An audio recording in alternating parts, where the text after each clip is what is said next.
ഖജനാവിലെ പണം മുടക്കിക്കൊണ്ട് കേരള സർക്കാർ ഏറ്റവും മിടുക്കന്മാരായ, ഇന്ത്യയിലെ ഏറ്റവും മിടുക്കന്മാരായ വക്കീലന്മാരെ വെച്ച് സുപ്രീം കോടതിയിൽ പോയി വാദിച്ചു. വാദത്തിന് ഫലമുണ്ടായി. സുപ്രീം കോടതി പറഞ്ഞു, സംസ്ഥാനങ്ങൾക്ക്, ഇത് കേരളം മാത്രമല്ല കേട്ടോ വാദിച്ചത്, കേരളവും വാദിച്ചു.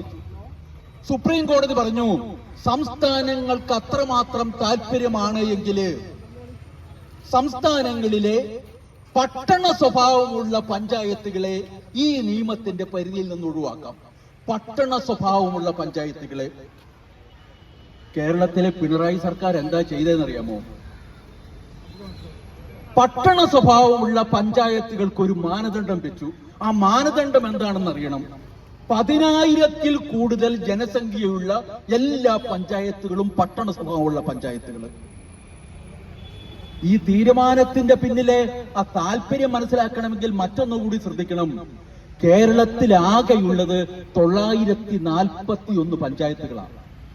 അതിൽ 929 പഞ്ചായത്തുകളും 10,000-ൽ കൂടുതൽ ജനസംഖ്യയുള്ളതാണ്.